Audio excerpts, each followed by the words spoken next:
Hola, buenas noches a todos, bienvenidos de nuevo a este pequeño rincón del cinéfilo y muchísimas gracias por escucharme. Ya hace aproximadamente unas 3 o 4 semanas que subí aquí al canal el vídeo de las 15 mejores o más importantes películas de terror de todos los tiempos.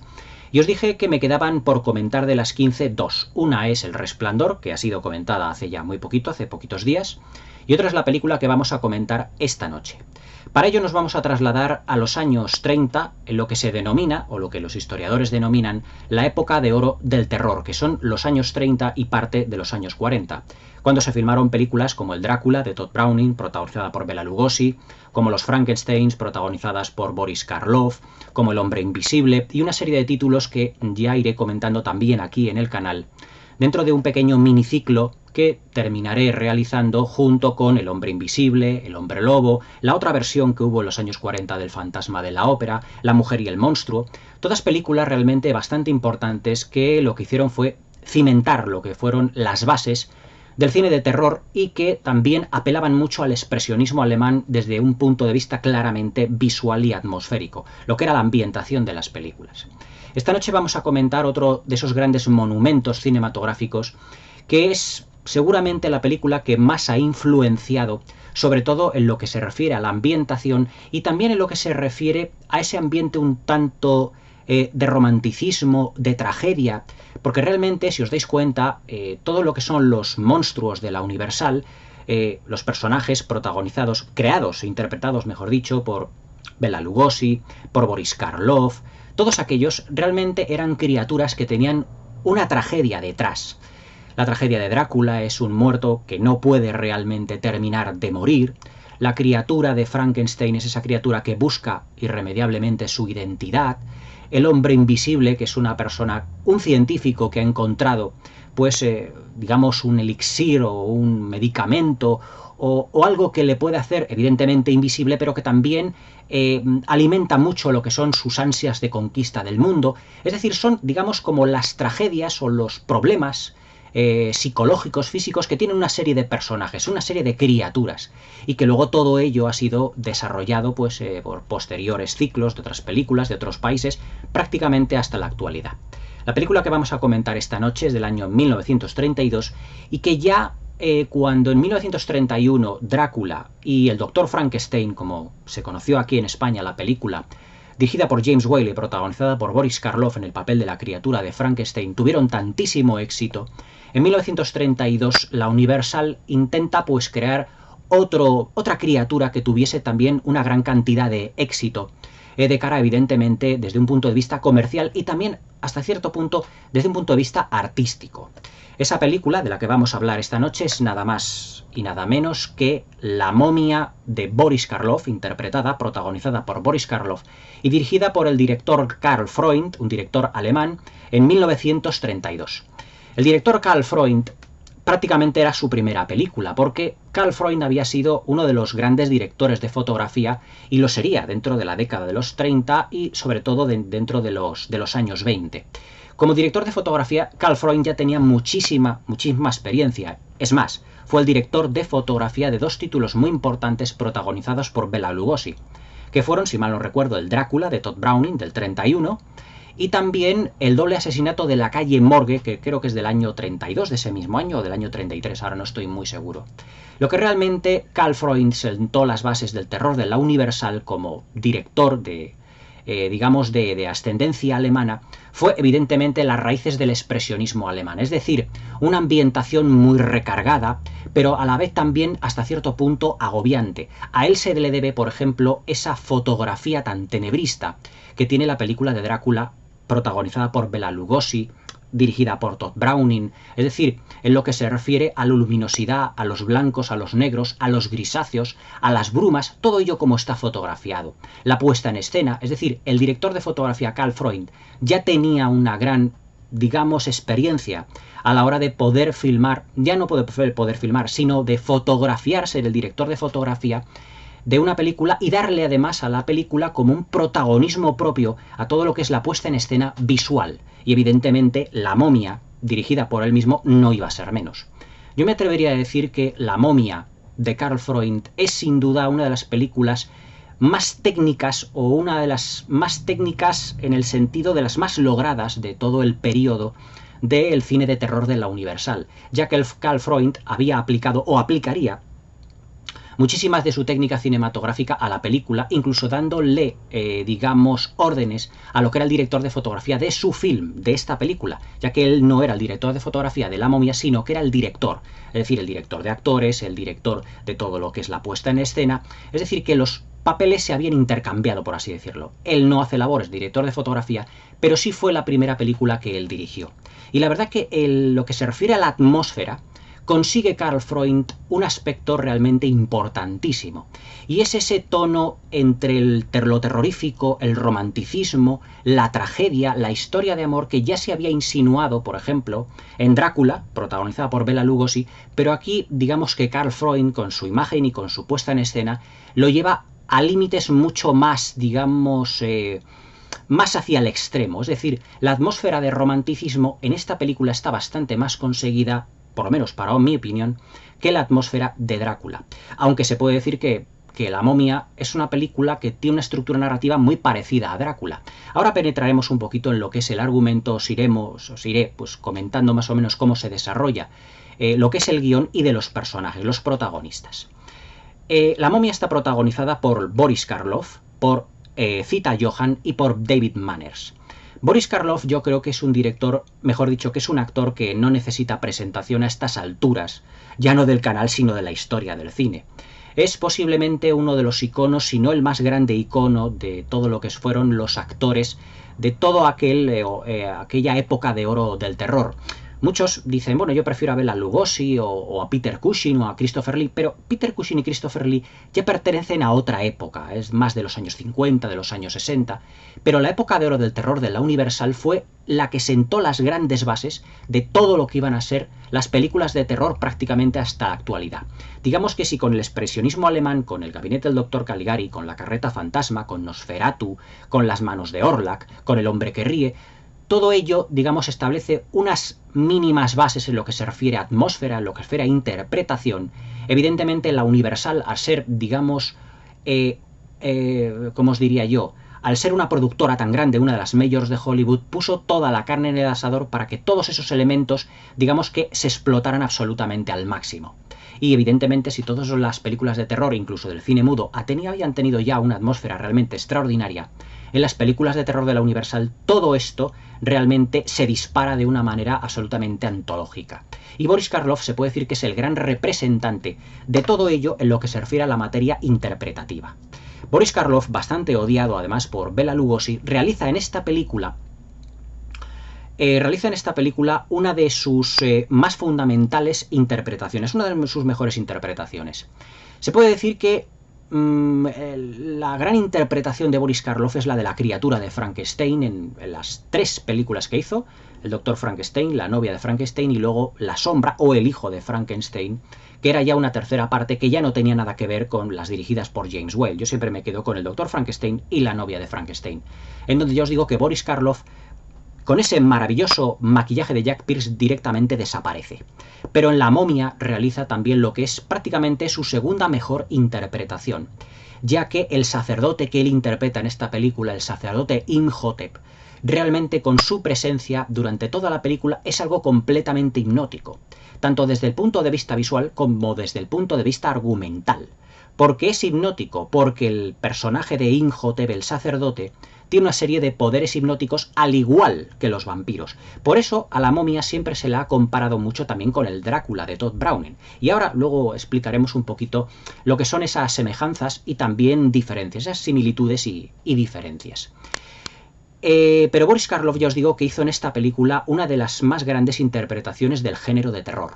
El sacerdote Imhotep, todo lo que es su interpretación tan fría, algunos dirían teatral, pero tan inexpresiva, pero absolutamente desbordante, con una mirada penetrante, con unos movimientos gélidos, muy parsimoniosos.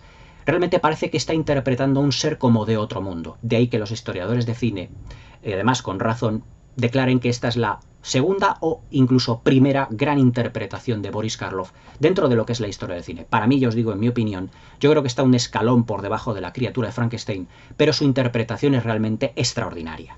Sobre todo por todo el maquillaje que ese maravilloso maquillador, y valga la redundancia, que fue Jack Pierce, el que dio, digamos, imagen a la criatura de Frankenstein, volvió a coincidir con Karloff en el rodaje de La momia.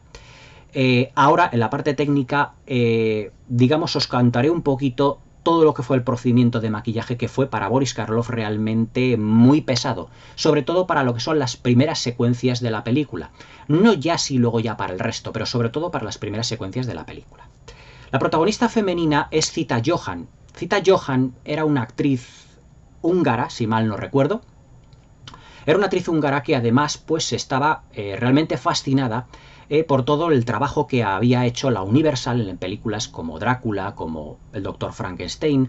Era una enamorada, por así decirlo, un poquito de lo que era el esoterismo, las ciencias ocultas, y la verdad es que ella, pues todo lo que fue el rodaje de La momia, lo disfrutó muchísimo, ya que su interpretación es muy ambigua en lo que se refiere al argumento, ahora lo definiremos, pero es una interpretación muy ambigua porque es un personaje que parece que durante todo el metraje no sabe lo que quiere. Pero es un personaje que está influenciado por un auténtico antepasado de hace 3700 años. Porque el personaje de Zita Johann es la reencarnación de la princesa Anke-Senamon. Pero ahora ya cuando entremos con el argumento, yo os contaré a líneas generales lo que es un poquito lo que es en sí la película. Y luego también dentro de lo que son los actores secundarios tenemos que hablar de dos imprescindibles, que fueron David Manners y Edward Van Sloan. David Manners fue el Jonathan Harker de la película de Drácula, junto con Bela Lugosi, pero hace un papel un tanto descafeinado. Es, digamos, esa contraparte, ese triángulo amoroso que forman Imhotep, Zita Johann, es decir, la princesa Anke-Senamon, en lo que es su reencarnación, en lo que es el personaje que hace en la actualidad de 1932, y el personaje de David Manners. La verdad es que todo lo que fue el conglomerado de la película estuve muy influenciado porque como 10 años antes realmente se había descubierto la tumba de Tutankamón y se había dado tanto bombo y platillo a lo de las maldiciones y todo esto, pues claro, pues quisieron en la Universal escribir un guión que realmente pues digamos que captara un poco la esencia de ese antiguo Egipto, la esencia un poco de eso de lo que eran las maldiciones cuando se abre una tumba, que no ha sido profanada, que no debes de leer un pergamino, no debes de abrir el sarcófago de esa momia, porque sus poderes, sus maldiciones realmente te absorberán, te atraparán. Es decir, digamos que Karl Freund, los guionistas y la Universal se basaron en todo ese mundillo para pues crear un producto que fuera realmente bastante comercial.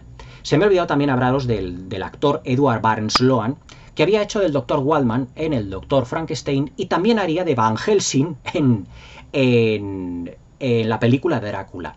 Aquí hace de un profesor que le gusta también el ocultismo y que realmente se toma muy en serio todo lo que son esa retahíla de las maldiciones, de lo que son las momias que pueden resucitar y todo ello. Pero claro, evidentemente es Edward Van Sloan en esta película como la clave de todo el argumento. Porque se puede decir que él es el que destapa a unos arqueólogos todo el misterio que hay detrás del personaje de Boris Karloff. Y ahora ya nos metemos un poquito más con el argumento, pero no vamos a desvelarlo tan ampliamente. Porque la verdad es que es sencillo. Si habéis visto la película, dura escasamente 1 hora y cuarto, es de una duración muy cortita, pero yo creo que a Karl Freund no necesitó más metraje para realmente exponernos todo lo que es esa tragedia romántica de la película, todo lo que es las maldiciones, todo lo que es el renacer del personaje de Imhotep, de Boris Karloff, que luego adaptará otro nombre. En líneas generales, el argumento se puede definir en el que unos arqueólogos, en 1922-23, dentro de principios de los años 20, descubren una tumba de un sacerdote llamado Imhotep, la tumba del personaje de Boris Karloff, y además en esa tumba pues hay una especie de cofre y que dentro tiene un pergamino. Ese arqueólogo realmente pues lleva a lo que es la tumba a un amigo que es experto en ocultismo, que es el doctor, este doctor en ocultismo interpretado por Edward Van Sloan, y le dice que por favor, hay que tener muchísimo respeto con todo lo que son las momias, de lo que son las maldiciones, porque realmente los descubrimientos que han hecho en esa tumba no cuadran bastante con lo que arqueológicamente podían encontrarse. En lo que son los restos del sarcófago de Imhotep en los laterales, se descubre que habían sido como borradas sus huellas en lo que se refiere a la otra vida que en teoría los egipcios pretendían después de que sus personajes, mejor dicho, las personas que eran momificadas, tenían en el otro mundo. Es decir, que estaba el personaje de Imhotep condenado realmente a vagar por otro mundo o a vagar por el limbo porque se le denegaba todo ello. Y además es que este arqueólogo descubre que la momia de Imhotep ha sido momificada, valga la redundancia, con las vísceras intactas. ¿Qué quiere decir esto? Que cuando se le embalsamó hace 3700 años no se le sacaba las vísceras y no se les metió en los vasos canopes, que era realmente la característica que tenían cuando se embalsamaba a una persona, que eran aquellas personas que económicamente se lo podían permitir. Pero claro, lo extraño es que un sacerdote de un faraón no fuera embalsamado de un modo común y corriente, sino que había conservado las vísceras dentro del cuerpo. Por lo tanto, dedujeron que ese personaje había sido embalsamado en vida. Y si había sido embalsamado en vida, seguramente sería por algún error, o por así decirlo, algún sacrilegio que hubiese cometido, algo en contra del faraón, realmente. Y claro, todo eso a este profesor, al doctor Edward Van Sloan, no le gusta en absoluto. Y claro, en ese cofre encuentran dentro lo que es un papiro. Y claro, este doctor en ocultismo lo que no quiere realmente es que se lea todo aquello, porque puede encerrar algún tipo de maldición. Es más, se lleva a este doctor en ocultismo, Edward Van Sloan, se lo lleva al arqueólogo, a su amigo, y le dice: por favor, ese pergamino tiene que permanecer en el cofre y sobre todo no debe de ser leído. Porque claro, hay que tener mucho respeto por los muertos. Siendo experto en ocultismo, evidentemente él no quería problemas de ninguna clase, pero termina yéndose. Pero el ayudante del arqueólogo, un chico de pelo rizado, rubito, que está allí, pues no tiene ningún respeto en ese sentido por lo que el científico está diciendo. Y claro, él, ni corto ni perezoso, abre el cofre, coge el papiro, y ese papiro lo que hace es tener un poder que lo que hace es resucitar a los muertos. Digamos que es como en la película de la momia de Stephen Sommer, el libro de los muertos, que tú lees una serie de epígrafes y evidentemente lo que haces es resucitar a alguien, resucitar uno de los muertos que están allí, a la momia de Imhotep. Y claro, este chico, y aquí viene la gran primera secuencia de la película, que creo que os la comenté en el especial que hice de las 15 mejores películas de terror de la historia, es cuando este chico, digamos que empieza a transcribir y a traducir lo que hay en ese papiro. Se lo lleva a un papel aparte y empieza a leer para sí, no en voz alta, sino para sí mismo, todo lo que es o todo lo que viene dentro de ese, digamos, papiro que pertenece a lo que son los muertos, y provoca que la momia de Imhotep resucite. En el momento en el que él está leyendo, plano del chico, plano del ayudante del arqueólogo leyendo, la cámara gira levemente hacia el sarcófago. Y vemos un primer plano de la momia, de la cara de Boris Karloff, maquillado como la momia de Imhotep, impecable el maquillaje. Ahora hablaremos del maquillaje de Jack Pierce cuando lleguemos a la parte técnica del film. Se le empieza a abrir un ojo y vemos como un brillo leve dentro de lo que son los ojos, las pupilas de Imhotep. En ese momento la cámara vuelve otra vez a ese chico que sigue pues leyendo, transcribiendo lo que es el papiro, y el papiro lo tiene a un lado. Y la cámara baja y vemos que hay una mano de una momia de más con un anillo, que sería, digamos, la unión del Alto y del Bajo Egipto, o seguramente sería un anillo de lo que es los que llevaban los sumos sacerdotes. Cómo agarra el papiro, cómo agarra todo esto y se lo pretende llevar. Y de repente nosotros no vemos a Karloff ahí, solo vemos la mano que agarra ese pergamino. Y claro, cuando ese chico se da la vuelta y ve la momia que ha resucitado, se queda completamente impasible pegando un grito. Y luego empieza con esa risa tan nerviosa en una secuencia en el que luego hay otro plano que vemos como las vendas de la momia se van alejando, como la momia se va alejando realmente de lo que es la tumba del arqueólogo. Pero él está con un ataque de risa nervioso absolutamente terrorífico. Yo creo que ese es el único momento realmente de terror que tiene prácticamente la película. Porque no vemos ningún otro que nos cause pavor. Pero ese momento en el que él pega el grito al ver a la momia que ya ha desaparecido del sarcófago, se ha levantado y se ha ido, y cuando llega el arqueólogo dice: ¿qué te ha ocurrido? Dice él: prácticamente ya como si está riendo y dice, es que se ha levantado y se ha ido a dar un paseo. Evidentemente se había llevado el pergamino. Después la acción se traslada prácticamente a 1932, a la actualidad de cuando se rodó la película, y la momia se ha convertido, digamos, en un personaje más de la película, porque dentro de lo que son las excavaciones de lo que es ya no el padre, sino el hijo del arqueólogo, intentan pues recoger todo y volver a Londres porque no están teniendo ya suerte. Sin embargo, la leyenda trágica y de romanticismo de la película aquí es donde empieza a cobrar vida, porque Imhotep no ha vuelto a la vida realmente por nada, sino que él pretende devolver a la vida a una antigua amada suya, una princesa egipcia, hija del faraón, llamada Ankesenamon. Por eso se ha llevado el papiro, el pergamino, que tiene las inscripciones para devolver la vida a los muertos. Ese personaje se va a llamar Adeth Bey. Es el personaje que tiene el mismo nombre en las películas, en las dos primeras películas de la momia de Stephen Sommers, la del 99 y la del 2001, de ese personaje, digamos, árabe que está al cuidado de todo lo que es la tumba de Imhotep. Y que luego en la segunda parte de la momia regresa, el regreso de la momia, tiene que llamar a ese grandísimo ejército de beduinos que van hacia esa pirámide para combatir a las fuerzas malignas de Anubis que ha convocado Imhotep. Ya comentaremos el regreso de la momia. Pero claro, el personaje de Oded Fehr, que era ese actor egipcio que hizo de Adeth Bey en esa película, Adeth Bey, el nombre de Oded Fehr en el regreso de la momia y en la momia de Stephen Sommers, está como homenaje al personaje de Boris Karloff, que él se hace llamar Adeth Bey. Evidentemente no se va a llamar Imhotep, sino que se inventa un nombre y aparece 10 años después y les dice a los hijos, al hijo del arqueólogo, dónde encontrar la tumba de Ankesenamon. Una vez que Ankesenamon, la tumba, ha resucitado, aquí es donde vendrá todo el proceso de Adeth Bey por intentar realmente resucitar a la princesa Ankesenamon. Y aquí es cuando la película se transforma como una especie de película, como la de película de Drácula de Todd Browning, la del 31, en el que se puede decir que prácticamente tenemos la misma película. Es decir, un entrar y salir de una serie de estancias en las que Adeth Bey, Boris Karloff, ya con un maquillaje bastante más limitado en lo que se refiere a los rasgos, como si fuera un auténtico anciano egipcio, pues claro, encuentra al personaje de Zita Johann, que es la reencarnación de Ankesenamon, que en la película de la momia de Stephen Sommers, que es el remake de acción y aventuras y comedia de esta, se llamaba Anxunamun, pero aquí el nombre original es Ankesenamon. Aquí es donde entra de lleno en la película el personaje de Zita Johann, que se queda obnubilada cuando ve por primera vez a Adeth Bey.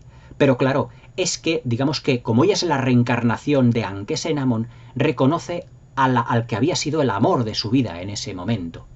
Pero ella, esa reencarnación, al verse nuevamente en un mundo completamente nuevo, quiere quedarse con este mundo y rechaza el amor de Adeth Bey, el amor de Imhotep realmente, lo que provoca la tragedia y una lucha por el pergamino que evidentemente lo necesita Adeth Bey para resucitar a la princesa Ankesenamon y que Ankesenamon y el personaje de Zita Johann se unan en uno solo en un ritual que los llevará, digamos, como una especie como de muerte en vida, como los vampiros, como de muerte en vida, como para siempre, para que su amor sea realmente eterno. Es decir, La momia es, al igual que Drácula, una película que nos está narrando, aunque en La momia de un modo más incisivo, una tragedia romántica, una fantasía romántica, porque La momia no ha vuelto realmente para matar a mucha gente, como en otras películas de La momia que se hicieron, como en otras películas de momia, perdón, se habían hecho o se harían posteriormente en la historia del cine,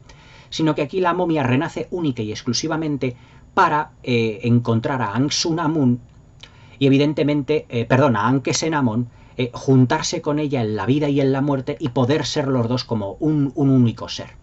Realmente en ese sentido, pues en lo que es el argumento de lo que es la momia, el argumento de lo que es, mejor dicho, lo que es el guión, desarrolla una trama no excesivamente compleja, bastante lineal, en el que hay mucho juego de actores que van y vienen, es decir, actores que entran y salen de pantalla, que entran y salen de habitaciones, que cambian de estancias continuamente, es decir, en ese sentido sí que se parece realmente, La momia se parece bastante a lo que es evidentemente otras películas como es la de Drácula, que todo se desarrollaba en una estancia allí en Londres, en la que Drácula pues se enfrenta al personaje del Dr. Van Helsing, Edward Van Sloan, al igual que el personaje de Boris Karloff aquí también se enfrenta al personaje de ese científico ocultista, que él ya sabe que evidentemente el personaje de Adeth Bey es realmente la momia Imhotep. Hay una secuencia realmente fabulosa en el que este científico se encara con Karloff y le dice: usted realmente es Imhotep.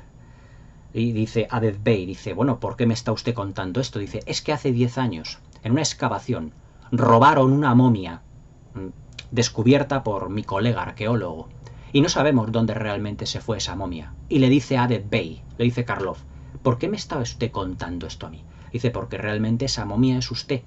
Usted tiene grandes poderes, de los cuales ahora mismo yo no puedo combatir con él.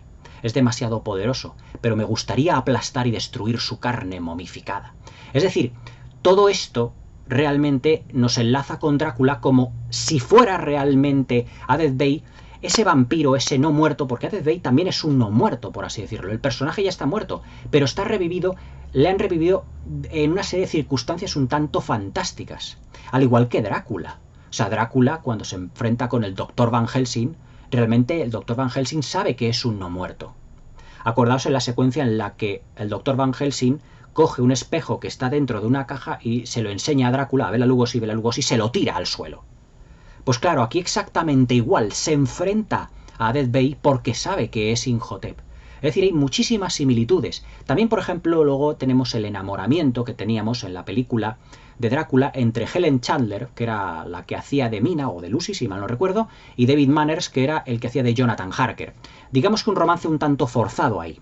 Ese romance forzado también lo tenemos aquí, porque David Manners, digamos que es la otra parte de ese triángulo amoroso en el que intenta robar el amor del personaje de Zita Johann a Adeth Bey, al personaje de Imhotep, de Boris Karloff. Pero claro, al igual que Drácula, tiene poderes hipnóticos y ocurrirán en la película una serie de defunciones para ir allanando el camino de este no muerto, digamos, hasta llegar hasta el personaje de Zita Johann, que en esta película se le denomina la señorita Grosvenor, para que esa chica, digamos que hipnotizada, se vaya a la casa de Adeth Bey, que tiene decorada como si fuera una auténtica, digamos, una auténtica casa con jeroglíficos al estilo del egipcio antiguo, y poder llevar a cabo allí el ritual. Una de las partes que a mí más me gustan de la película es cuando Adeth Bey, cuando Karloff está en su casa y Zita Johann, la señorita Grosvenor, llega a la casa de Adeth Bey y Adeth Bey le dice, un medio hipnotizándola, dice: vas a ser testigo de historias de amor, de tragedia y de muerte. Y ve como una especie como de pequeña, digamos que de pequeño estanque, es que tiene unas aguas como cristalinas, pero un tanto mágicas, que utiliza Adeth Bey para mostrarle todo lo que había sido el proceso de enamoramiento y cómo murió realmente el personaje de Imhotep.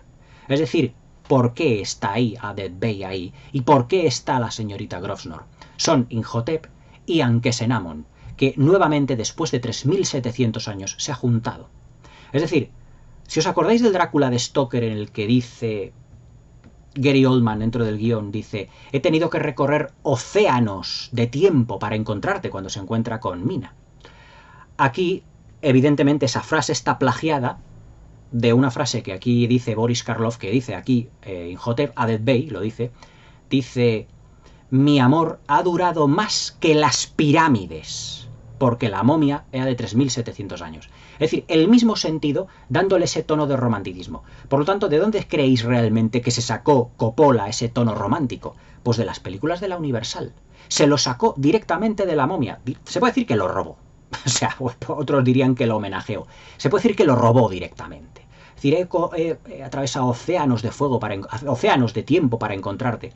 Pues aquí dice Adeth Bey, dice: he pasado realmente, mi amor ha durado más que las pirámides. Es decir, esa frase que define el amor de lo que es la criatura, que define la tragedia, el leitmotiv realmente que tiene esta película, todo lo define que ya está implementado en las películas de la Universal. Es decir, ese ambiente poético, ese ambiente trágico, ese ambiente atmosférico, terrorífico, ya estaba en las películas de la Universal. Coppola no hace falta que viniera a descubrírnoslo.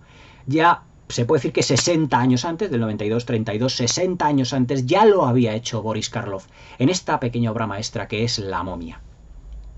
Y además en un episodio que para mí es una de las partes más interesantes, porque vemos todo lo que es el proceso de momificación de lo que es el personaje de Imhotep, ese sacerdote que ha tenido contactos con la princesa, que evidentemente no podía ni tocarla, y esos contactos que el faraón no podía permitir.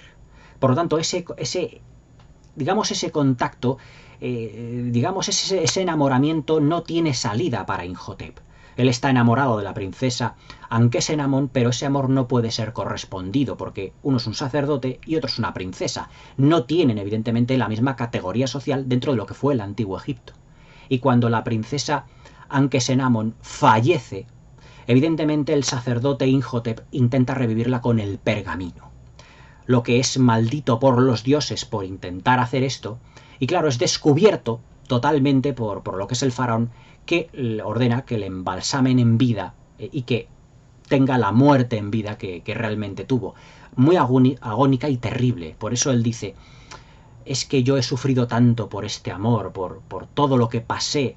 Y realmente, pues, el personaje de Adet Bey, de Imhotep, intenta que la señorita Grosvenor se reencarne, o mejor dicho, Anck-se-Amon se reencarne en el personaje de la señorita Grosvenor de todas las maneras. Realmente La momia es una película ya no solo de terror, sino que tiene, ya os digo, un trasfondo un tanto trágico, tiene un trasfondo romántico, porque es una historia de amor de hace miles y miles de años llevada a la actualidad. Exactamente igual que la de Drácula, pero evidentemente de otra civilización, no de la época victoriana, sino del antiguo Egipto. Técnicamente se puede decir que es una de las mejores películas, o uno de los mejores productos que salió de la factoría de la Universal. Tenemos que empezar hablando por el magnífico maquillaje que tiene Jack Pierce, mejor dicho, que elaboró Jack Pierce, que ya había hecho el maquillaje, que realizaría el maquillaje de todas las criaturas de las películas de la Universal, pero que había hecho el maquillaje del Drácula de Bela Lugosi y sobre todo su extraordinaria creación, que era realmente el maquillaje de la criatura de Frankenstein. Pero es que aquí va un paso más allá, y es que Jack Pierce aprendió una serie de técnicas de embalsamamiento para poder fabricar un maquillaje absolutamente hiperrealista. Cuando vemos por primera vez a Imhotep, que está todavía inmóvil así en el sarcófago, todo lo que son esas vendas que parecen corroídas o que parecen que ha pasado miles y miles de años, ese efecto de realismo o de hiperrealismo lo consiguió después de sesiones con Boris Karloff de maquillaje de casi 8 horas de duración. Pero es que para quitarle el maquillaje necesitaban otras 3 horas más. Claro, Karloff, evidentemente, después de 8 horas de maquillaje, estaba completamente agotado y no podía interpretar bien.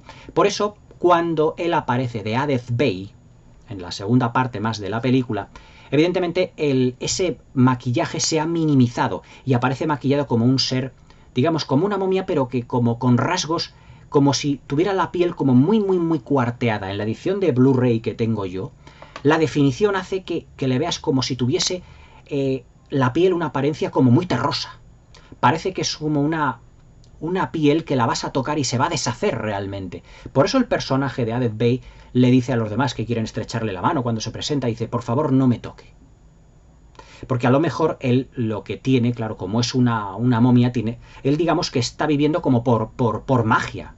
Tiene como un hechizo mágico que le mantiene en vida. Es como en ese aspecto como un vampiro, es decir, es un no muerto. Por eso dice, no, por favor no me toquen. Porque claro, él la carne la tiene completamente momificada y es un hechizo el que le mantiene con vida. Es el hechizo que leyó el ayudante del arqueólogo al principio de la película. Ese maquillaje absolutamente maravilloso que ya, como Adet Bey, parece con el maquillaje de una persona que tiene como 100 años, lleno de arrugas, pero que también tiene como partes como si estuviese completamente vendado. Sobre todo hay unos planos absolutamente maravillosos que tienen una fuerza interior bárbara, que son los planos en el que Karloff intenta hipnotizar a sus víctimas, en el que le vemos un primer plano en el que los ojos se le iluminan.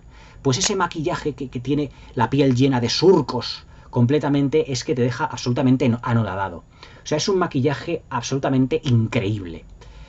Para mí es uno de los mejores trabajos que hizo Jack Pierce dentro de sus años dentro de la Universal. Evidentemente luego estuvieron el maquillaje del Hombre Lobo posteriormente, otros maquillajes fantásticos como otras criaturas de Frankenstein que realizaría posteriormente, pero el maquillaje de la momia es un trabajo, yo diría que maravilloso y hiperrealista, sobre todo en la primera secuencia en la que Imhotep le vemos que está dentro del sarcófago. Ya cuando se le maquillaba de Adeth Bey, ya evidentemente ya no se le maquillaba, no duraba el proceso de maquillaje tantísimas horas. Pero Boris Karloff en ningún momento, y esto lo citan muchísimos historiadores y la propia cita Johan, una entrevista que yo vi hace ya tiempo, en el que decía además que Boris Karloff nunca se quejaba.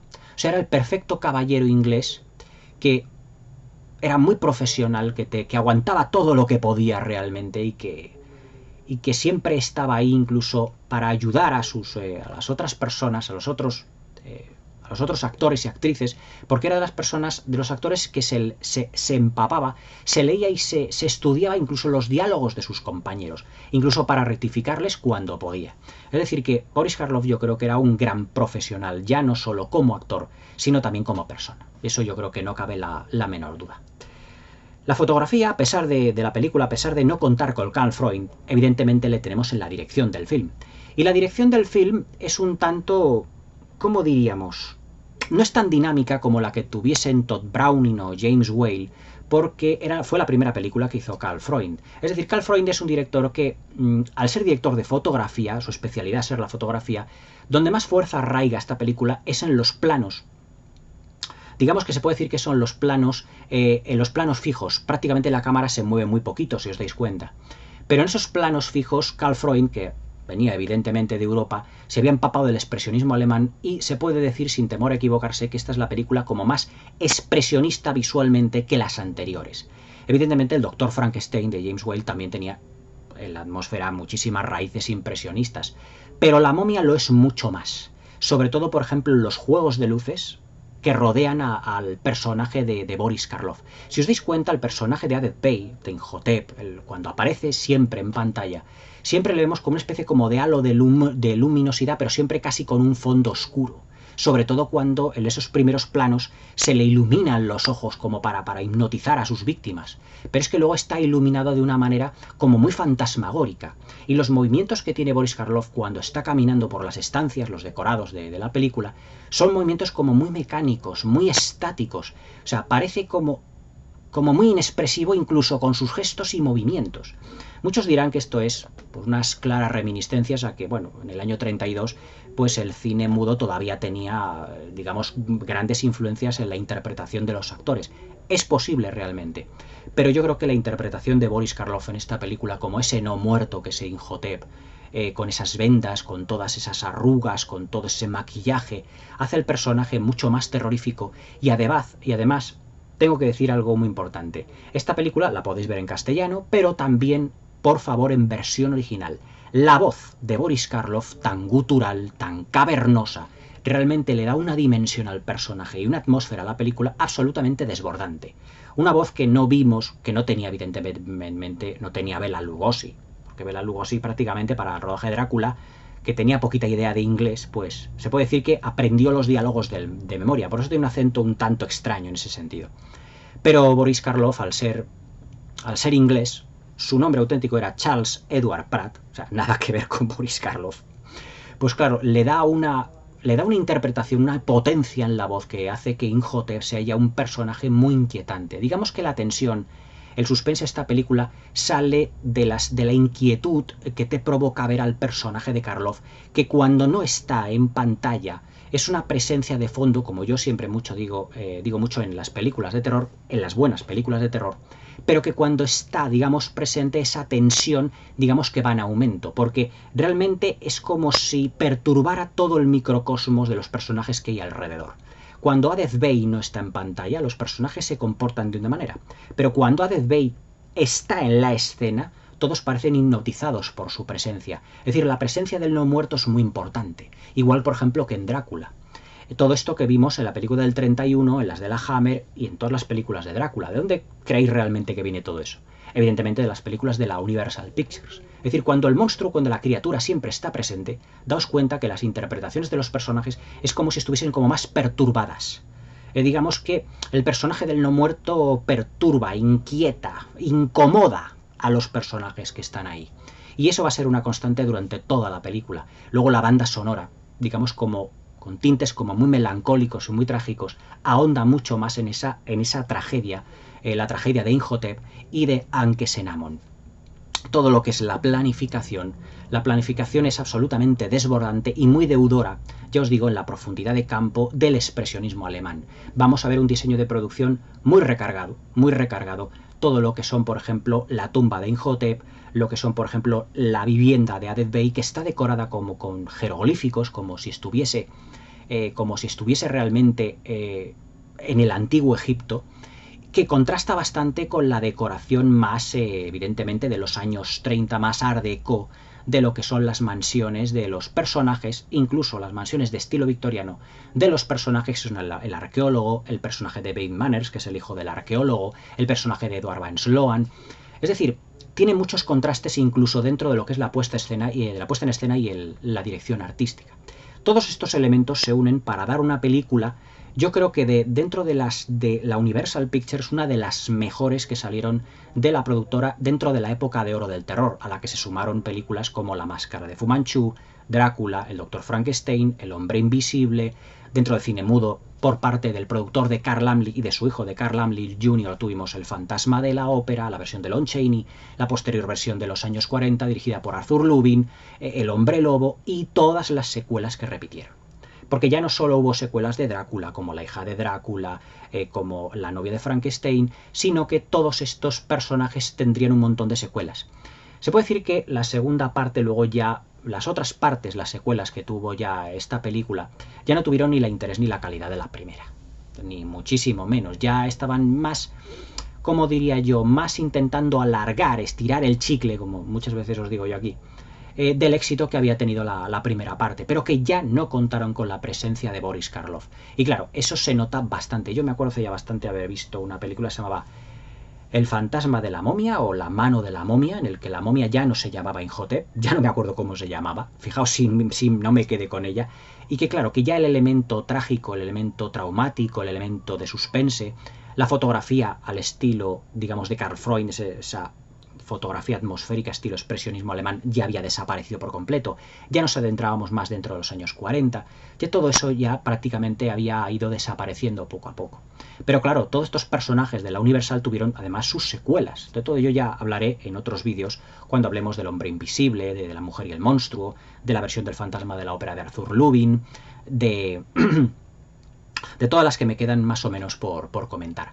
Pero hasta ahora quedaros con que La momia de Boris Karloff de 1932 de Karl Freund es sin duda uno de los mejores productos de terror, ya no solo de todos los tiempos, porque su influencia ha sido realmente, se puede decir que universal, como la propia productora.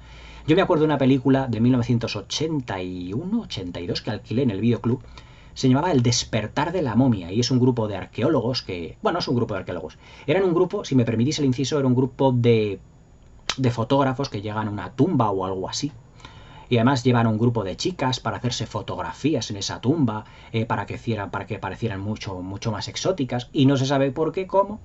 La momia que está allí pues resucita y la momia pues va matando a todos aquellos que han perturbado su descanso eterno. Se llama El despertar de la momia. Es uno de los muchos subproductos con los que el cine de los 80 nos regaló y que yo creo que fue directamente a Videoclub. Pero películas de momia se han hecho, la versión de la Hammer, que es, digamos, un popurrí entre esta versión y también otras posteriores que hizo la Universal, evidentemente las versiones de Stephen Sommers, como La momia y el regreso de la momia, y esta última que hizo Tom Cruise, que la verdad, pues bueno, es más una película de acción, casi más una película de acción de Misión Imposible, que una película de la momia de la Universal, con unas interpretaciones absolutamente irrisorias, no más que ver a Russell Crowe, una auténtica pena, pero que tenía momentos interesantes, pero que en líneas generales, en el conjunto global, fue una auténtica pena. Evidentemente estos monstruos, para que ese digamos, esa franquicia de monstruos de la Universal, que hubiese tenido más, Universal Monster hubiese tenido más calado, tenían que haber dejado a los personajes en su ambiente natural. Es decir, mejor ese ambiente pseudo-victoriano, antiguo, en el que la momia pues renace después de todas esas excavaciones arqueológicas que tuvieron más éxito en los años 20, en los años 30. y no llevarla a una película de acción y explosiones como la de Tom Cruise, que tiene, yo os digo, sus buenos momentos, pero que evidentemente no le llega ni a la altura del betún a esta. Realmente, esta película es la mejor de todas las películas de momias que se han hecho en la historia del cine. La obra maestra de Karl Freund, su primera película, y una de las grandes interpretaciones de Boris Karloff, como el sacerdote Imhotep, que vuelve a la vida para poder culminar su historia de amor con la princesa Anke-Senamon. Una auténtica maravilla de terror. Esto es cine de terror, mezclado además con otros elementos románticos, de fantasía y trágicos. Es lo que hacía grandes a las películas de terror de la Universal. Como dijo Martin Landau, que hizo de Bela Lugosi en la película de Ed Wood de Tim Burton, dice, es que aquellas películas eran míticas, te absorbían, te rodeaban de un halo poético. Evidentemente y efectivamente eso es lo que nos encontramos con La momia de Boris Karloff de 1932. Una película de ambiente sobrenatural, trágico, terrorífico, pero que te envuelven en un halo poético y no te sueltan hasta el final del film. Una auténtica maravilla, evidentemente condensada en 73 minutos. No es necesario 2 ni 3 horas como las películas de ahora, que tanto metraje. No, es que con 73 minutos a los directores de antes les bastaba para poder filmar una gran película. La momia de Boris Karloff, dirigida por Karl Freund en 1932. Espero que la veáis si no la habéis visto ya, porque es una auténtica maravilla, sobre todo atención a los 10 primeros minutos. Una auténtica obra maestra del cine en general y del terror en particular. Espero que me comentéis aquí abajo, le deis al like, os suscribáis al canal y que no os perdáis ninguno de mis nuevos vídeos. Hasta mañana.